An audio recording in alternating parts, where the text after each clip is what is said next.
A Fair Work audit found that 48% of Australian businesses were in breach of workplace laws, including not paying employees correctly and non-compliance with annual leave provisions. These businesses were responsible for paying fines and back-paying their employees worth thousands of dollars. In this video, I want to show you how to avoid being part of that statistic. Specifically, you'll learn the 3 most common annual leave calculation errors that trigger Fair Work investigations, what is considered excessive leave, and how to handle tricky situations like leave loading and termination payouts without risking non-compliance. Ready to go?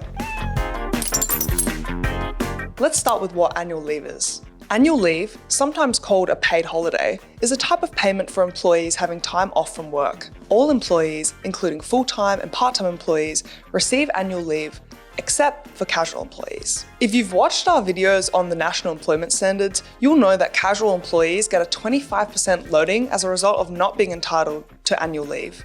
If you haven't watched it, I suggest clicking this link. In most cases, full-time employees and part-time employees receive 4 weeks of annual leave based on their ordinary working hours. You are allowed to provide more than 4 weeks of leave, you are just not allowed to provide less than 4 weeks. In some situations, shift workers are entitled to 5 weeks of annual leave. A shift worker is someone who works shifts based on a 24/7 roster. Seems simple enough, right? But in my experience, annual leave is one aspect of payroll compliance that's often underestimated. In fact, there are 3 common mistakes that employers make. The first is miscalculating accrual for different types of employment types. To calculate annual leave for different types of employees, including full-time and part-time, you need to consider their ordinary hours worked and use the accrual system. For full-time employees, the formula is typically 4 weeks multiplied by their weekly working hours. The same formula applies to part-time employees, but based on their reduced hours. Annual leave begins accruing from the very first day of employment, regardless of whether the employee is on a probationary period. For example, an employee who works 38 hours a week spread across 5 days for a full year will accrue 0.7308 hours of annual leave per working day. An employee who works 16 hours a week spread across 2 days for a full year will accrue 0.769 hours of annual leave per working day. The second mistake I see employers make is not understanding when employees will and won't accrue annual leave. For starters, you need to know that annual leave continues to accrue when an employee takes paid leave, such as annual leave, sick leave, or carers leave, takes community service leave, such as jury duty, and takes long service leave. But annual leave won't continue to accrue when an employee takes unpaid leave, such as unpaid annual leave or sick leave, takes unpaid parental leave, and takes unpaid family and domestic violence leave. It's also worth mentioning here that if annual leave is not taken, it can be accumulated and rolled over to the next year until it is taken. You are not allowed to take away those annual leave hours they have accrued simply because they weren't used in the same year. And the third mistake I see employers make is not paying the correct annual leave loading. Annual leave loading is an entitlement provided in certain modern awards. This is an extra payment that employees are entitled to when they take annual leave, usually an extra 17.5% on top of their normal wage. The purpose of leave loading was originally introduced to compensate employees for lost overtime opportunities while on leave. The calculation is relatively straightforward. You simply calculate the number of weeks of annual leave divided by 17.5% and then again by the employee's weekly pay.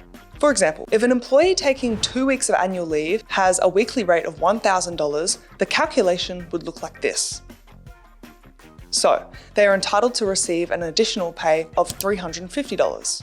Some awards or agreements may offer a different percentage or a flat rate instead of the standard 17.5%. Always check the specific terms that apply to your employees. Now that we've covered the common mistakes in calculating annual leave, let's talk about a situation that many employers face: excessive annual leave.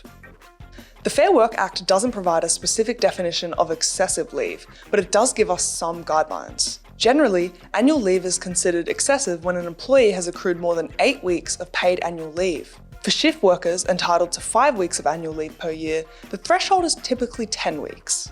There are a few reasons why you should keep these guidelines in mind.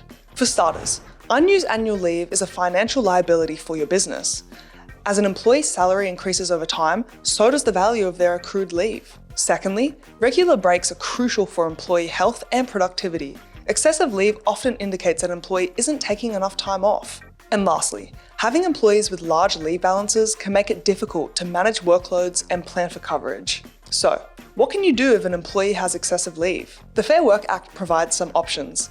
Firstly, you can direct an employee to take annual leave. Secondly, you can negotiate with employees to cash out some of their annual leave, but there are strict rules around this.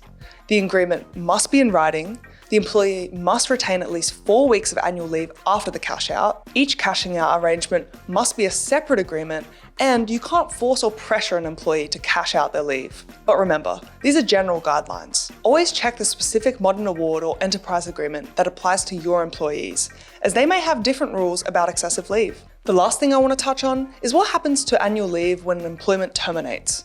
You'll need to start by calculating the accrued leave. This includes all unused annual leave accumulated during the employment period. You will then need to make sure you pay out the leave at the employee's base rate of pay at the time of termination, not when they accrued the leave. If the employee was entitled to leave loading, this needs to be included in the termination payout. And lastly, check for any special conditions. Some awards or agreements may have specific rules about annual leave payouts on termination. Here's a quick example. Let's say an employee who earns $1,000 per week is leaving with 4 weeks of accrued annual leave. Their payout would be 4 weeks times $1,000, which equals $4,000 base leave payout, plus leave loading if applicable, which is 4 weeks times $1,000 times 17.5%, which is equal to $700. So the total payout would be $4,700 before tax. Remember, getting these calculations wrong can result in underpayment claims and potential Fair Work investigations.